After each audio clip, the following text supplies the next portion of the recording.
Hi everybody, and welcome back to Geology 112, bringing dinosaurs to life. This week we're going to be focusing our lectures on looking at the Cretaceous world. Last week we looked at all the different dinosaur groups that were diversifying through the Cretaceous period as we come to the end of the Mesozoic era, but this week we're going to look more at what else was going on the planet Earth during the Cretaceous period with both life, tectonics, and geology. I wanted to talk a little bit about some of the other Cretaceous vertebrates that are around beyond dinosaurs. And pterosaurs, which we first introduced back in the Jurassic, really start to diversify in the Cretaceous period and really get to the giant sizes that we think about them when we look back at them today. Pteranodon is one of the more well-known pterosaurs, and probably because of that prominent crest coming off the back. These were pretty large. They had about a 23-foot wingspan when fully grown, and there are actually two different morphotypes in the same strata. So we think they may have been sexually dimorphic, meaning that males and females may have had different types of cranial features. And while Pteranodon is certainly very popular, and in its depictions, there's one thing I'd like to point out. Usually a lot of those depictions of Pteranodon in films are incorrect. The name Pteranodon means winged with no teeth, because Pteranodons are edentulous. They don't have any teeth. However, I can count a number of films that show Pteranodons with a mouthful of sharp teeth, so that's always a big inaccurate thing. It's right there in the name. And as large as that pterosaur was, one of the largest, if not the largest pterosaur that we know of is Quetzalcoatlus. This is a pterosaur from a specialized group called the Astarchids that grew absolutely huge. In fact, they have a very appropriate nickname, which is the murder heads, for these giant razor-sharp beaks. Again, no teeth, but absolutely enormous. These are about the size of a giraffe, as you can see, when they're walking on land. And they probably hunted on land. Something of this size would have a hard time swooping down and grabbing something and then continuing to go, especially with the weight of that skull in the front. These had about a 40-foot wingspan, so that's about the size of a single-engine propeller plane. And we also think these were capable of achieving powered flight, meaning they didn't have to jump off of something to glide. They could literally just jump off the ground and take off. Continuing along with some of our other Cretaceous vertebrates, especially reptiles, crocodiles in the Cretaceous got very, very large. So on the graph below, you can see Crocodylus porosus in green. It's like your modern saltwater crocodiles. And then as we move up the list, some of these other extinct crocodiles getting over 10 meters long, such as Sarcosuchus and Deinosuchus. Deinosuchus is what you see with the skull next to the Park Service employee featured above. This crocodilian from the Cretaceous got between 35 and 40 feet long. So absolutely massive, to give you an idea of what this thing could do. These probably hunted dinosaurs that got too close to the river's edge. Moving over to the synapsid side of the amniotic tree, though, in the Cretaceous, looking at our Cretaceous mammals, this is when we have a crossover between two different groups of mammals, the Therian mammals and Eutherian mammals. Now, we still have relatively both of these groups alive today. Therian mammals are more marsupial-like, so think kangaroo, Tasmanian devil, wombat. Eutherian mammals are more placental-like. We are placental mammals, primates. Pretty much most of the mammals you think of, even in like the United States, with the exception of like the possum, is a Eutherian mammal. So Eutherians are more common in the later Cretaceous. So actually it's in the Cretaceous period itself that we start seeing Therians replaced by Eutherians. And today, Eutherian mammals are more abundant on the planet than Therians. Therian mammals are pretty much isolated to places like Australia and Tasmania for the most part. Some in South America, and again, the possum in North America. But most of these are about badger to possum sized, so they don't get very large in the Cretaceous. Two really well-known ones, though, are Didelphodon and Cymolestes. Didelphodon is a Therian mammal, so very similar to something like a Tasmanian devil. And Cymolestes is one of our earliest Eutherians, so one of our earliest placental-like mammals. And these are predominantly known from just jaws, well, at least in Cymolestes and a number of other Cretaceous mammals. Didelphodon is fairly well known from complete skeletons. But the reason that we normally find mammal jaws before anything else is your teeth are the most durable parts of your body, and they're firmly rooted into these little jaws.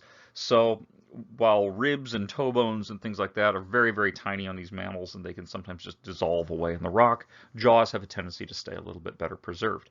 So a lot of Cretaceous mammals are described predominantly from jaws, and then as we find more, we're able to flesh out more of that reconstruction. Looking at our marine reptiles in the Cretaceous, we have this group that really originated in the Jurassic and goes through the mid-Cretaceous called the pliosaurs. Um, Pliosaurs are a short-necked plesiosaurs. Remember, we introduced plesiosaurs in the Jurassic. Pliosaurs are a short-necked variety. So otherwise, they belong to the same group. They're a subgroup that has just a shorter neck and a longer skull. And one of the more well-known ones of this is Kronosaurus, which was early to mid-Cretaceous pliosaur.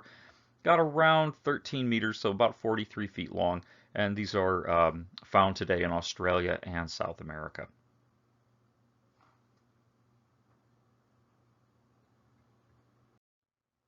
Now, mosasaurs, another group of Cretaceous marine reptiles, diversify in the late Cretaceous and predominantly replace the pliosaurs. As you can see, they look kind of similar.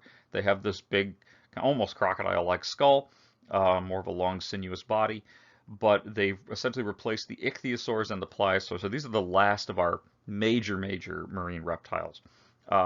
Incidentally, they appear to be closely related to varanids, which is the group of modern lizards that includes monitors and Komodo dragons. So imagine a swimming 30-foot Komodo dragon in Cretaceous seas, and it's a bit intimidating. One of the interesting things about these two is because they are not archosaurs, and they're more like a squamate reptile, they still do have the teeth on the roof of the mouth as well as around the margin of the mouth.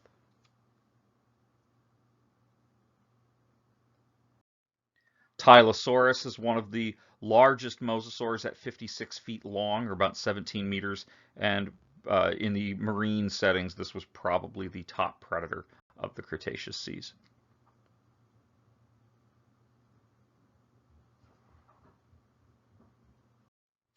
So if we look at our marine reptiles over the entire Mesozoic era, we see that we have plesiosaurs and pliosaurs, or at least that lineage, the plesiosaur lineage going back from the Cretaceous, and then really going towards the end of the Cretaceous, from the Triassic through the end of the Cretaceous period, but they're most abundant in the Jurassic and early Cretaceous. Um, Mosasaurs are exclusively late Cretaceous, and then the ichthyosaurs kind of in between from the middle of the Triassic through the Jurassic and going extinct in the middle of the Cretaceous. Let's take a look beyond vertebrates and look at what's going on in the invertebrate communities in the Cretaceous period. First and foremost, corals diversify even more, especially the scleractinians. So remember, this is the group of corals that we first saw in the late Triassic, early Jurassic, after the rugosentabulots went extinct in the Paleozoic. So these are our modern coral groups. And while they started out earlier in the Mesozoic, they really diversify into the different types of scleractinians that we have today back in the Cretaceous. So the modern day reef structure would have gotten its first look back in the Cretaceous. We also have a continued diversification of bivalves. So we have our inoceramids, which are these gigantic clams that can be close to 2 meters in length. And then we also have the rudists, these weird, bizarre coiled and twisted bivalves that made up some of the reefs. These started in the Jurassic, but really also diversify into the Cretaceous more. That would be these here are the rudists. They don't look like bivalves. They look more like horned corals, but they are a bivalved mollusk. These are inoceramids, as are this large one. This big, thick, coiled oyster, though, is known as Exogyra, and they literally are about an inch, inch and a half thick. Their shells are absolutely thick.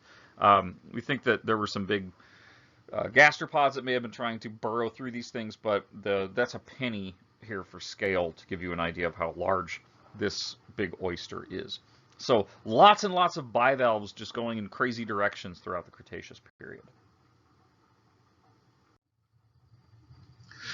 And our ammonites, our ammonite mollusks continue to diversify as well. In fact, it's in the Cretaceous period that they take on their most extreme diversifications. So ammonites are a type of cephalopod. They're a mollusk, so they're very closely related to things like squid and octopus. They're one of the most, if not the most diverse type of cephalopods ever to live. Now, these started out in the mid-Paleozoic, but were very, very simple forms, and ammonites continue to diversify into the Cretaceous and ultimately go extinct at the end. One of the really weird things about them, and there's quite a number of weird things about them, is these wavy lines that you see in between the different sections of their shells, and sometimes they get really, really tightly packed with fractal-like branching. We used to think, and still kind of do, that maybe the increased what we call sutures of these different sections on the shells could have helped them in diving to great depths and give their shells greater strength from imploding from the pressure. However, we think it also now is a way of helping them grow rapidly. So we're still doing some research on why ammonite shells have these really weird patterns. We also have some that we call heteromorphic, that are these crazy guys down here that grow in all sorts of weird twists and turns, potentially to help where they are living in the ocean, at what depth they're actually living.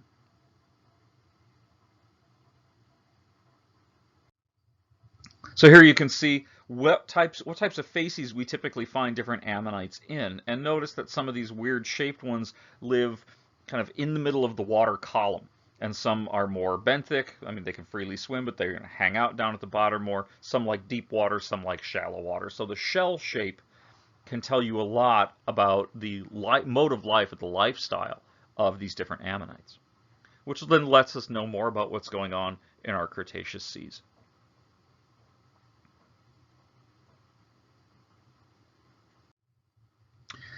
Looking at the very tiny things we also find in our Cretaceous sediments, these are the cliffs of Dover in the United Kingdom.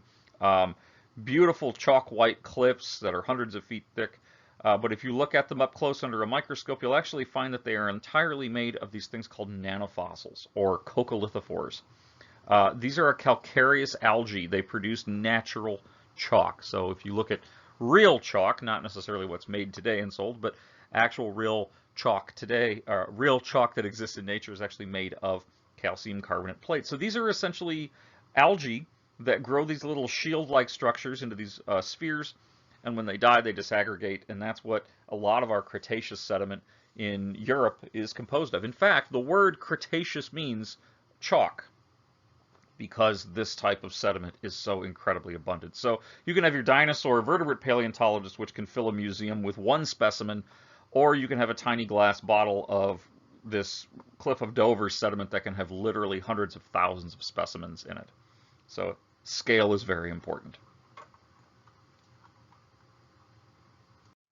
Continuing to look at the very, very small fossils of the Cretaceous, foraminifera, these really bizarre twisting and curling microfossils, are also very, very important. They're a protist. They're essentially an amoeba that grows a calcium carbonate shell kind of in and around themselves. And these are still around today.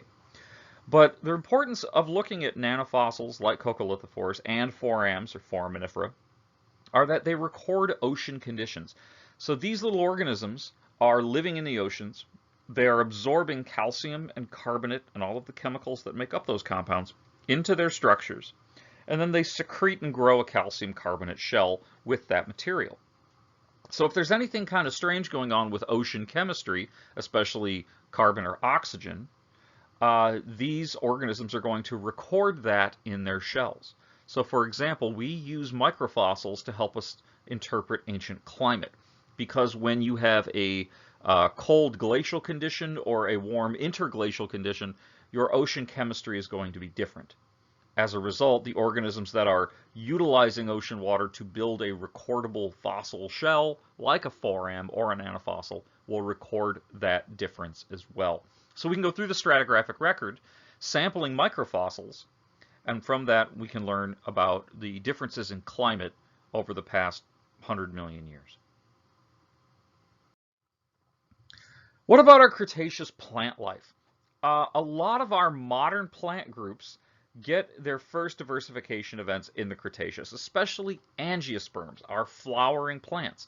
So flowers and related flowering plants first appeared and diversified in the Cretaceous period. The first of these were things like magnolias and water lilies, which you can see featured on the far right.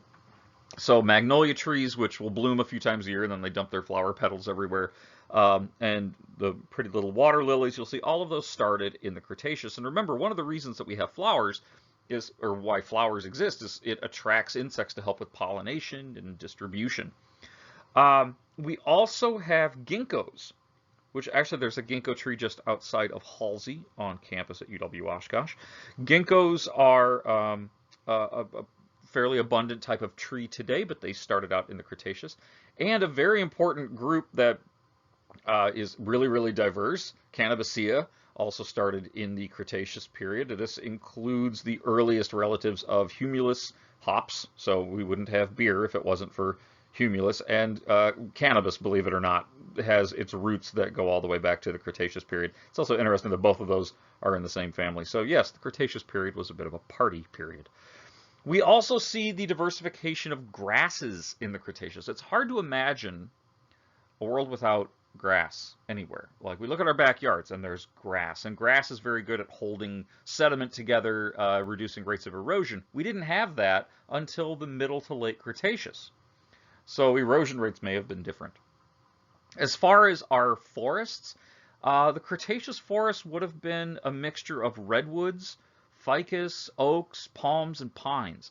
So similar to what you would see in certain parts of Florida today, and even parts of Northern California, or even some of the Carolinas. So the cool thing about the Cretaceous period, especially the late Cretaceous, is we still have environments on the planet today that we can go to and get a sense of what the Cretaceous world would have looked like. And perhaps it would have looked something like this. A mixture of subtropical, rather humid, a lot of conifers, and the earliest flowering plants.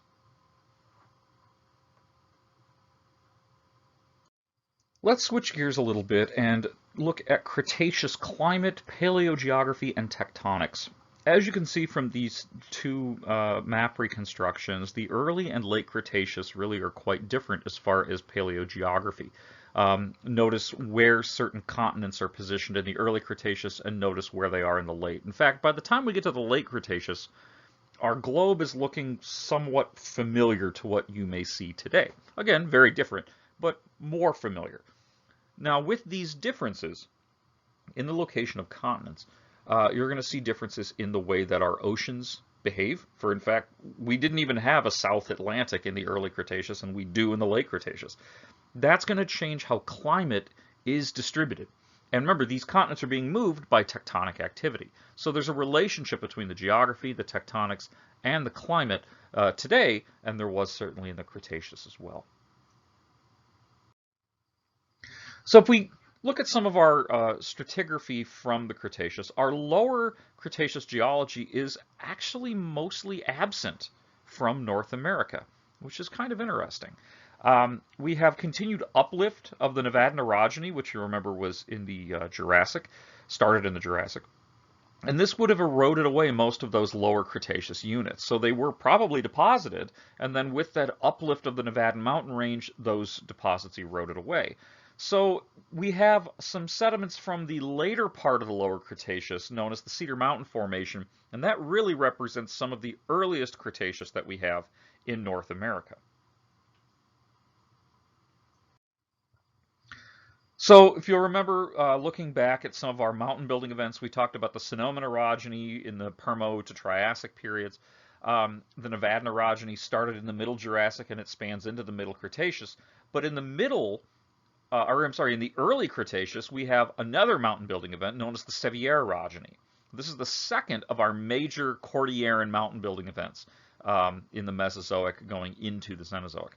So this overlaps with the Nevadan, and it also overlaps with another mountain building event that happens in the later Cretaceous known as the Laramide that continues into the Cenozoic era. So we have three mountain building events, and they're all overlapping each other. In the Middle Cretaceous of North America, we have a huge inland sea. So sea levels go up, temperatures go up. So as we have increased temperatures, we have a global transgression.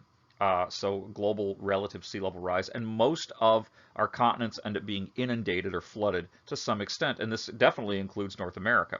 If you drive west and go through Kansas, Nebraska, the Dakotas, parts of Wyoming, Montana, and Utah, um, you'll notice like the rolling high plains of Wyoming or Nebraska, for example.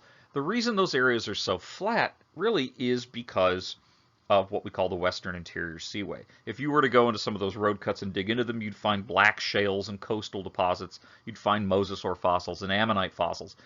And you can see on the map below where this Western Interior Seaway was. It expanded from what is now the Gulf of Mexico all the way up to the Arctic. Now, there were mild fluctuations with the depth of this sea, so we have different deposits such as the Mancos Shale, Mowry Shale, the Niobrara Chalk, the Judith River Formation, which is a temporary reduction of sea level when we start seeing things a little bit swampier but more terrestrial, and then going back up into the Pierce Shale as we go into our Upper Cretaceous sediments.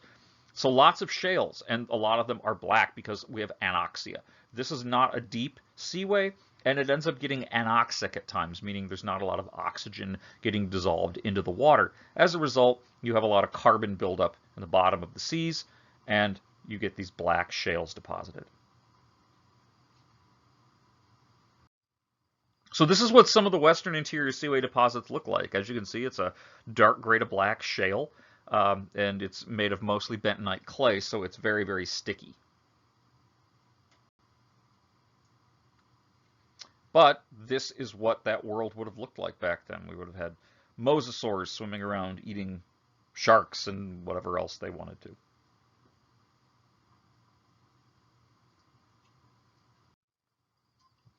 As we end the Cretaceous period from a tectonic perspective, going from the late Cretaceous into the late Eocene, we have the Laramide orogeny.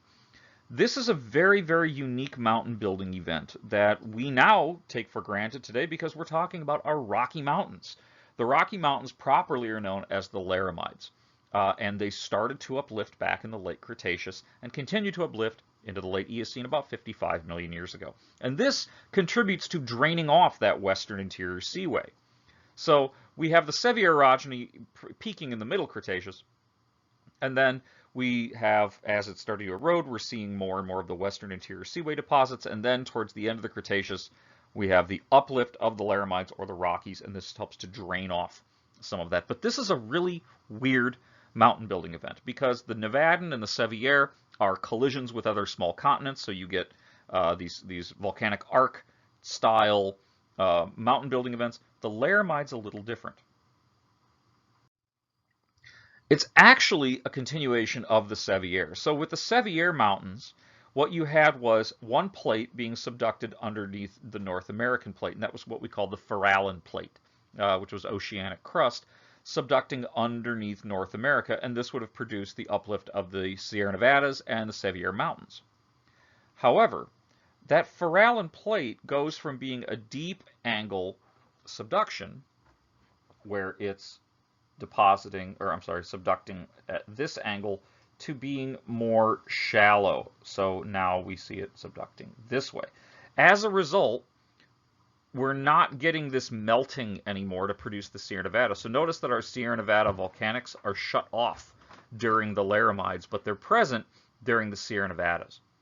And this is because as we are reducing the angle at which that plate is subducting, we stop the melting. When you have a plate that's subducting down into the mantle, it gets hot and it breaks down and it starts to melt and you get a volcano at the surface. But we're just shoving the Farallon Plate, kind of sweeping it under the rug of North America during the Laramide mountain building event. As a result, we stop the uplift of the Sierra Nevadas, we stop the volcanics of the Sierra Nevadas and the Sevier, and we uplift the Rockies. So this is actually uplifting from underneath, and it drains off that Western Interior Seaway.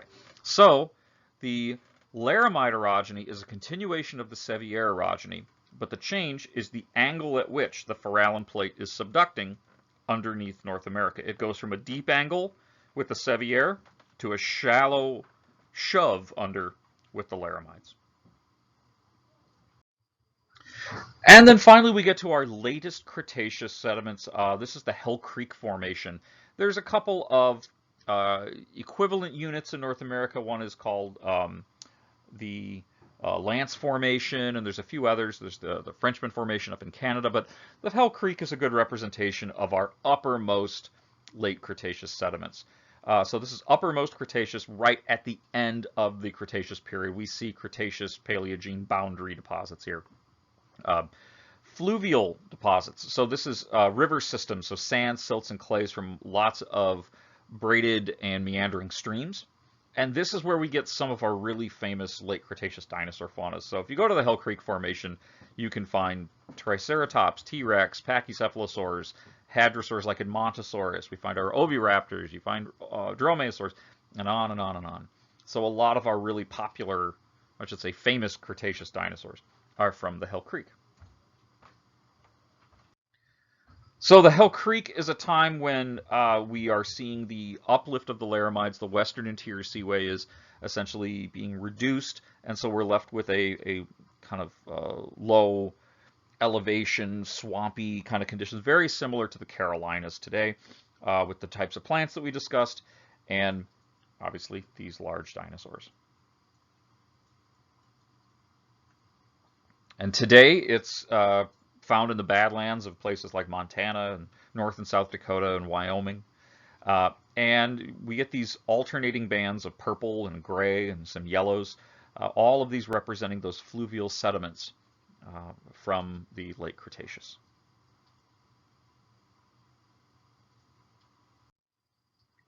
So what does this all mean about Cretaceous climate? We have what I like to call a domino effect towards a greenhouse world. In fact, the Cretaceous is sometimes nicknamed the greenhouse world. We have increased volcanism due to the continued separation of Pangaea and the Sevier orogeny and the Nevadan orogeny, all ongoing throughout the Mesozoic. As that happens and we spread our seafloors more, we widen the oceans. So remember, we don't have a South Atlantic in the early Cretaceous. We do in the late Cretaceous. That's widening the ocean, and that is from increased volcanism. With this increased volcanism, we are going to see an increase in carbon dioxide in the atmosphere. As that happens, we end up getting warmer global temperatures. The oceans play a role in this too, because oceans are a great thermal sink. They can absorb lots and lots of heat at the surface. And when that happens, you have continued sea level rise. However, because of this, we don't see much of a temperature difference from the pole to the equator. It's kind of like we discussed with the earlier portions of the Mesozoic, but this is to an extreme, where it's maybe a third of the difference. So if you went to the North Pole in the Cretaceous and the equator in the Cretaceous, the difference between those two temperatures is only about a third of what it would be today. Without a difference in temperature from the pole to the equator, there's nothing to really drive ocean circulation. And when you don't have ocean circulation, you get low amounts of oxygen in the ocean. So as you can see, it really is a series of events that leads from one thing to the next. We have continued breakup of Pangaea. This widens the ocean.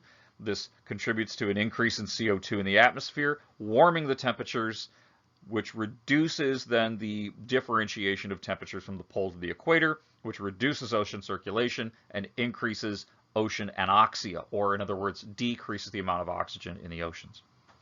And this results in some absolutely catastrophic and major ecological changes in our Cretaceous seas.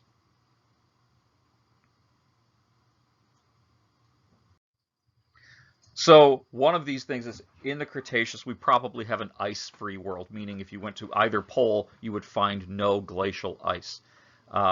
There's also evidence of that reduction of differentiation in temperatures from the pole to the equator.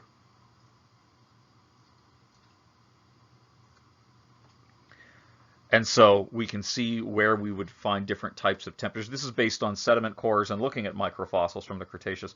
The poles would be cool and would probably have seasonal snow, maybe some seasonal ice, but no permanent ice throughout the year like we have today. the Midwest, the northern portion of the Midwest would have been warm and temperate, very different than today. And you can see that we do still have some arid conditions, especially in parts of what is now like Patagonia in South America. But overall, we're seeing a very, very warm, temperate environment, even around what is, where Antarctica is now, would have been rather warm.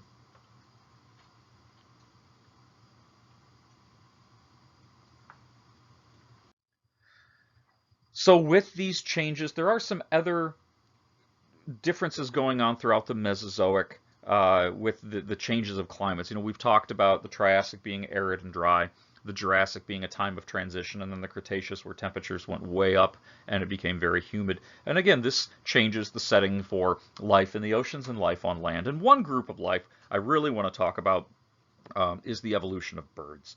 Because since birds are the dinosaurs among us, next week we're going to have a short lecture on the evolution of birds. We'll see you then.